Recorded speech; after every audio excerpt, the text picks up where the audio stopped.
Hi, welcome to That's Not a Thing, though. Finding nutrition facts in a world full of bullshit. I'm going to get ripped apart for my typography, and I apologize already. Who is this lady? If I'm going to tell you about facts and stuff, you should know where the fuck I come from. So I completed a 4-year pre-med program in clinical nutrition, culminating in a degree with RD credentials. I directly analyzed misinformation in food for a year working with a food marketing firm. Let me tell you, some bullshit happens around there. And I currently work at UIC in a nutrition laboratory. I study colorectal cancer in old ladies, so I do a lot of work in like the microbiome and stuff like that. But this is my jam. I like science. Yes. What are we talking about? Disclaimer! We're going to talk about weight in this presentation.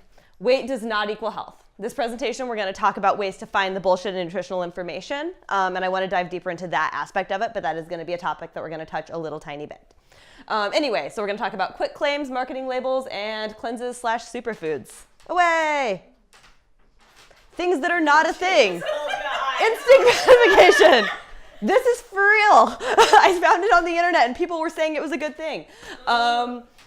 So when we're talking about weight loss programs, according to science, about 1 to 2 pounds a week is where you should be goal-wise. Anything more than that can be dangerous and you're more likely to rebound. So those 30 pounds in 30 days nonsense, not great. Super not great. Pounds do not necessarily equal inches. People can drop a whole lot of pounds and have no actual physical change in their body or have physical change that isn't sustainable. And inches also aren't necessarily the best measure. So both of those things when you hear about like, you're gonna lose 6 inches in 2 weeks, not realistic nor sane. So those are the kinds of things that you want to look for are those big, scary claims. So I pulled a bunch of fun, like The Biggest Losers and Slimzine, which is a pill that you can buy on the internet with a 30-day free trial. But ultimately, and also the HCG, which I'm not sure if you guys have heard about this thing. HCG is a 600-calorie diet, and then you inject yourself with pregnancy hormones. What? People swear by it. And a lot of times those fun shops that you drive by on Ashland that say nutrition will tell you about the HCG. Not recommended.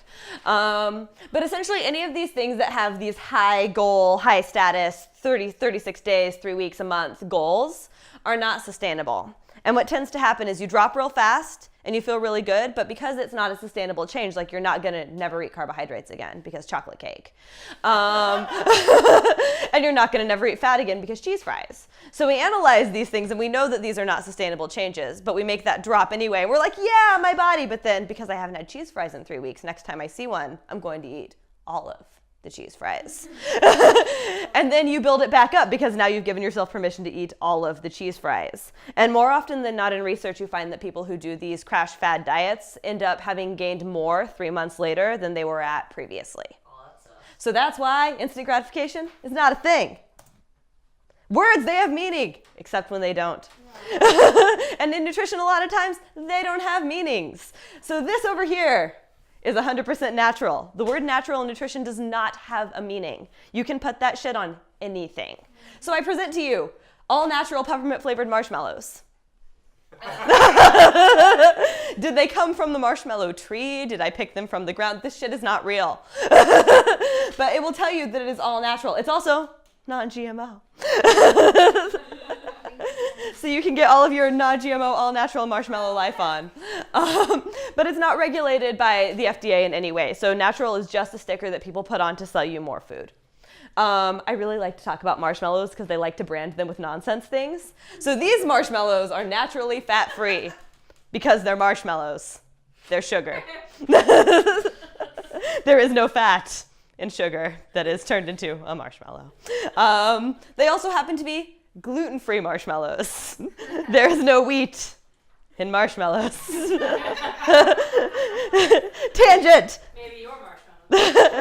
Tangent time. Gluten is bullshit. Gluten is a protein that is created when you make bread by this enzyme and this enzyme getting together and making a protein that keeps that shit together. Unless you have celiac disease, it's not going to destroy your body. If you do have celiac disease, you have a legitimate allergy to this thing and should take care of it.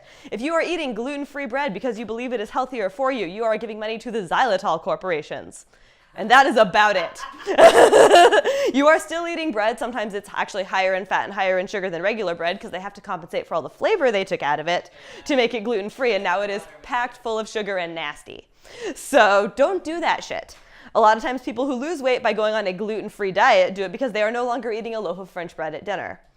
These are the decisions that we make. So think about the cost balance analysis there of gluten-free being bullshit. Moving on to organic. This macaroni and cheese is labeled as organic. Notice the nice pale blue color. That's what they do to make you think it's healthy. They make it lighter colors. Also bullshit. Organic essentially means that the farmers use a different kind of pesticide. So with the exception of very few foods that actually absorb the pesticide within the flesh, I think like strawberries are the only one that they found a high occurrence of it in, and even then there's no science saying that it actually affects your digestive system in any way, shape, or form.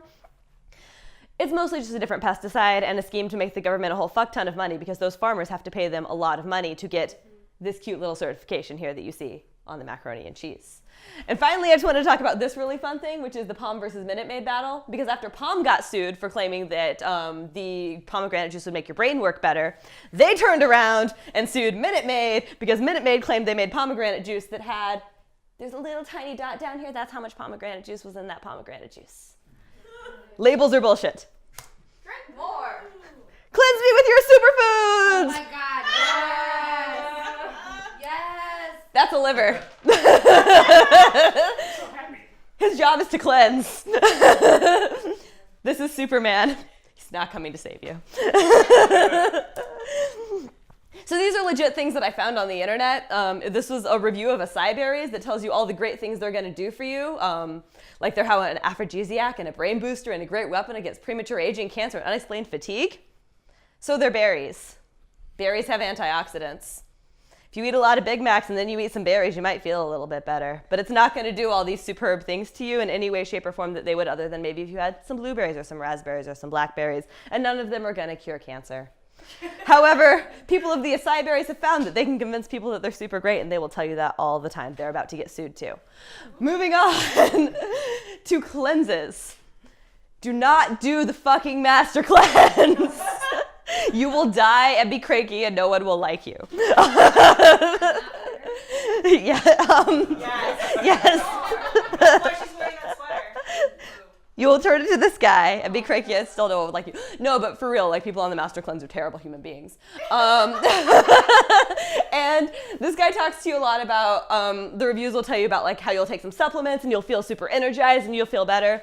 If you ate Big Macs for a week and then you didn't, you would feel kind of better, right? So changing your eating patterns a little bit will result in feeling energized for a short amount of time, but there's been a lot of research on this, and what they found is that after the 3-day mark, you actually hit a fatigue trend because you're not eating food. And then you slowly hit this decline. Also, removing toxins is bullshit because if your organs are not functioning enough to remove toxins, then you need to see the doctor because your organs don't work. The end. Yes. #EndRant.